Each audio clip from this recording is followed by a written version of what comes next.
आप ये स्क्रीन के सामने गाढ़ा काला और चिपचिपा तरल देख रहे हैं, जिसे दुनिया कच्चा तेल या क्रूड ऑयल के नाम से जानती है। महज एक पदार्थ नहीं, बल्कि कुदरत की एक ऐसी देन जिसने इंसान को आधुनिक बनाने में पूरी मदद की है। इसे देखकर शायद ही कोई यकीन कर पाए कि इसी काले कीचड़ जैसे दिखने वाले तेल से हमारी गाड़ियों में पड़ने वाला पेट्रोल, बड़े बड़े ट्रकों के इंजन को पावर देने वाला डीजल और आसमान को चीरते हवाई जहाज में ईंधन के रूप में इस्तेमाल होता है। तो आप सबके मन में यह सवाल आ रहा होगा कि आखिर वो कौन सी जादूगरी है जो इस गाढ़े काले और चिपचिपे तेल को इस्तेमाल में लिया जाता है और जिसके ना मिलने से पूरी दुनिया की अर्थव्यवस्था ठप हो सकती है। और इससे भी बड़ा रहस्य यह है कि यह अनमोल खजाना, जिसे काला सोना भी कहा जाता है, धरती के मीलों नीचे गहराई में जन्म कैसे लेता है। आज हम इसी रहस्यमयी खोज के बारे में जानकारी देंगे और आपको ज्ञान के तरफ एक कदम आगे ले चलेंगे। हम जानेंगे कि कैसे ये काला सोना धरती के अंदर बनता है, कैसे इसे खोजा जाता है और कैसे इसे तराश कर हमारी दुनिया को रफ्तार दी जाती है। अगर आप हमारे चैनल पर हैं तो इस चैनल को सब्सक्राइब करें और इस इंफॉर्मेटिव वीडियो को लाइक, कमेंट करना ना भूलें। चलिए शुरू करते हैं। कच्चे तेल का जन्म। कच्चे तेल की कहानी कोई आज की नहीं, बल्कि आज से करोड़ों साल पुरानी है। उस दौर में चलिए जब डायनासोर पृथ्वी पर घूमते थे और पृथ्वी का अधिकांश भूभाग विशाल गर्म समुद्रों से ढका हुआ था। इन समुद्रों में जीवन का एक विशाल भंडार मौजूद था, जिसमें अरबों खरबों सूक्ष्म समुद्री जीव और पौधे तैरते थे, जिन्हें वैज्ञानिक भाषा में प्लैंकटन कहा जाता है। जब ये जीव मरते थे तो इनके मृत शरीर समुद्र की तलहटी में जाकर जमा हो जाते थे। समय बीतता गया और इन मृत जैविक अवशेषों के ऊपर रेत, मिट्टी, गाद और चट्टानों की परतों एक के ऊपर एक जमना शुरू हो गई। हजारों लाखों सालों में इन परतों का वजन और दबाव इतना बढ़ गया कि नीचे दबे जैविक पदार्थ एक विशाल प्रेशर कुकर जैसी स्थिति में आ गए।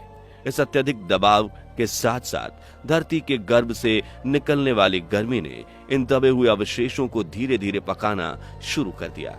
इस पूरी प्रक्रिया की सबसे खास बात यह थी कि ये एक एनारोबिक यानी ऑक्सीजन रहित वातावरण में हो रही थी, जिसने इन अवशेषों को पूरी तरह से सड़ने से रोक दिया। लाखों वर्षों तक चले इस धीमी गति के खाना पकाने की प्रक्रिया ने इन जैविक पदार्थों की केमिकल स्ट्रक्चर को पूरी तरह से बदल दिया और उन्हें हाइड्रोकार्बन नामक एनर्जी एलिमेंट में तब्दील कर दिया। यही हाइड्रोकार्बन जब तरल रूप में होता है तो कच्चा तेल कहा जाता है, और जब गैसीय रूप में होता है तो नेचुरल गैस बन जाता है। ये तेल और गैस फिर धीरे धीरे रिसकर आसपास की चट्टानों जैसे बलुआ पत्थरों में जमा हो जाते हैं और एक इम्पेरेबल चट्टान की परत के नीचे फंस जाते हैं, जिसे ऑयल टैप या तेल का भंडार कहा जाता है। चलिए आगे बात करते हैं। इन चट्टानों से तेल कैसे ढूंढा जाता है और इसको निकालने के प्रोसेस समझते हैं। लाखों साल तक धरती के नीचे छिपे इस खजाने को खोजना अपने आप में एक बहुत बड़ी तकनीकी चुनौती है। वो वैज्ञानिक और भूभौतिकविद इस काम को अंजाम देते हैं। वे सेस्मिक सर्वे नामक एक तकनीक का इस्तेमाल करते हैं। इसमें जहाजों से शक्तिशाली साउंड वेव्स समुद्र की तलहटी की ओर भेजी जाती है। ये तरंगे नीचे जाकर चट्टानों की अलग अलग परत से टकराकर वापस लौटती है, जिन्हें हाइड्रोफोन्स उपकरणों द्वारा रिकॉर्ड कर लिया जाता है। इन तरंगों के लौटने के समय और उनकी शक्ति का विश्लेषण करके कंप्यूटर पर धरती के नीचे के चट्टानों का एक 3D नक्शा तैयार किया जाता है, जिससे यह अंदाजा लगाया जाता है कि तेल का भंडार कहाँ हो सकता है। एक बार उस जगह का पता चलने के बाद असली काम शुरू होता है खुदाई का। गहरे समुद्र में इसके लिए बहुत बड़े तैरते हुए प्लेटफॉर्म स्थापित किए जाते हैं, जिन्हें ऑयल रिग कहते हैं। ये रिग कैसे दिखते हैं आप ये स्क्रीन पर देख रहे होंगे। ये प्लेटफॉर्म किसी छोटे शहर से कम नहीं होते, जहां सैकड़ों मजदूर और इंजीनियर हफ्तों तक काम करते हैं। यहाँ से समुद्र की सतह के हजारों फीट नीचे तक एक शक्तिशाली ड्रिल मशीन से खुदाई की जाती है। यह एक बेहद महंगा और जोखिम भरा काम है, क्योंकि कई बार अरबों डॉलर खर्च करने के बाद भी वहां तेल नहीं मिलता। लेकिन जब ड्रिल बिट उस तेल के भंडार तक पहुंचती है तो लाखों सालों से कैद तेल और गैस अत्यधिक दबाव के कारण तेजी से ऊपर की ओर भागते हैं। इसे नियंत्रित करके विशाल पाइपलाइनों के जरिए सतह पर लाया जाता है और बड़े बड़े टैंकर्स में जमा कर ऑयल टैंकर जहाजों से समुद्र के किनारे बनी फैक्ट्री तक इसे पहुंचाते हैं। अब आगे बात करते हैं कैसे इस गाढ़े और चिपचिपे तेल को साफ किया जाता है।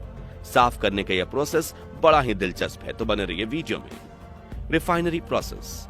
कुओं से निकाला गया ब्लैक गोल्ड अभी भी हमारे किसी काम का नहीं है। ये गाढ़ा चिपचिपा होता है और इसमें रेत, पानी, सल्फर और कई दूसरी अनवांटेड एलिमेंट्स होते हैं। इस काले गोल्ड को तराशने का काम ऑयल रिफाइनरी में किया जाता है, जो किसी विशाल रासायनिक कारखानों की तरह दिखती हैं। यहाँ कच्चे तेल को उसके अलग अलग घटकों में तोड़ने के लिए फ्रैक्शनल डिस्टिलेशन नामक एक वैज्ञानिक प्रक्रिया का इस्तेमाल किया जाता है। यह प्रक्रिया इस सिद्धांत पर काम करती है कि हर तरल का एक अलग बॉइलिंग पॉइंट होता है, यानी वो तापमान जिस पर वो भाप में बदल जाता है। रिफाइनरी में सबसे पहले कच्चे तेल को एक बड़ी भट्टी में 400 से 600 डिग्री सेल्सियस तक गर्म किया जाता है, जिससे उसका ज्यादातर हिस्सा गर्म भाप में बदल जाता है।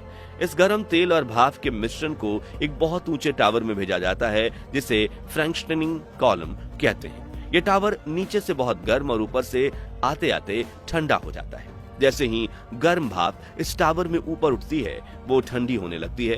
तेल के सबसे भारी अणु, जिनका बॉइलिंग पॉइंट सबसे ज्यादा होता है, वो ज्यादा ऊपर नहीं जा पाते। टावर के सबसे निचले हिस्से में ही द्रव बनकर जमा हो जाते हैं। इनमें बिटुमेन यानी डामर बनता है, जो सड़कों को बनाने के काम आता है और जहाजों का ईंधन बनाता है। जो भाप और हल्की होती है, वो थोड़ा और ऊपर उठती है और बीच के हिस्सों में ठंडी होकर जमा हो जाती है। यहाँ से हमें डीजल, केरोसिन और जेट फ्यूल मिलता है। और तेल के सबसे हल्के अणु, जिनका बॉइलिंग पॉइंट सबसे कम होता है, वो भाप के रूप में टावर के सबसे ऊपरी सबसे ठंडे हिस्से में पहुंच जाते हैं। यहीं पर हमें पेट्रोल, जिसे गैसोलीन भी कहा जाता है, और एलपीजी जैसी गैसें मिलती हैं। यही कारण है कि पेट्रोल इतना पतला और पानी जैसा दिखता है, क्योंकि यह सबसे हल्के और छोटे हाइड्रोकार्बन अणुओं से बना होता है। कच्चे तेल को शुद्ध करने का प्रोसेस। फ्रिक्शनल डिस्टिलेशन में हमें पेट्रोल, डीजल तो मिल गए, लेकिन वे अभी भी इस्तेमाल के लिए तैयार नहीं हैं। उन्हें और बेहतर बनाने और आधुनिक इंजनों के लायक बनाने के लिए कई और प्रक्रिया से गुजारा जाता है। एक महत्वपूर्ण प्रक्रिया है क्रैकिंग। इस प्रक्रिया में रिफाइनरी के निचले हिस्से में भारी, कम कीमत वाले तेलों को बहुत ज्यादा तापमान और दबाव पर उत्प्रेरकों के साथ ट्रीट किया जाता है। इससे उनके बड़े और भारी अणु टूटकर छोटे और हल्के अणु में बदल जाते हैं, जिससे और ज्यादा पेट्रोल बनाया जा सकता है। इसके बाद इन ईंधनों में से सल्फर जैसी हानिकारक अशुद्धियों को हटाया जाता है, ताकि वे पर्यावरण को कम नुकसान पहुंचाए। अंत में पेट्रोल और डीजल की परफॉर्मेंस को बढ़ाने के लिए उनमें कुछ खास रसायन मिलाए जाते हैं, जिन्हें एडिटिव्स कहते हैं। ये एडिटिव्स इंजन को साफ रखते हैं, उसकी क्षमता बढ़ाते हैं और नॉकिंग जैसी समस्या को रोकते हैं। इन्हीं सब प्रक्रियाओं के बाद वह उच्च गुणवत्ता वाला ईंधन तैयार होता है, जिसे टैंकरों के जरिए देश भर के पेट्रोल पंपों तक पहुंचाया जाता है और वह हमारी गाड़ियों के टैंक में पहुंचकर उन्हें रफ्तार देता है। इस प्रकार करोड़ों साल पहले समुद्र की गहराइयों में दबे सूक्ष्म जीवों से शुरू हुआ ये सफर इंसानी इग्न्यूटी, विज्ञान और इंजीनियरिंग के चमत्कारों से गुजरता हुआ हमारी रोजमर्रा की जिंदगी का एक अभिन्न अंग बन जाता है। ये महज एक तेल नहीं, बल्कि समय, दबाव, विज्ञान और तकनीक की जीती जागती महागाथा है, जो हमारी दुनिया को निरंतर गतिमान बनाए हुए है।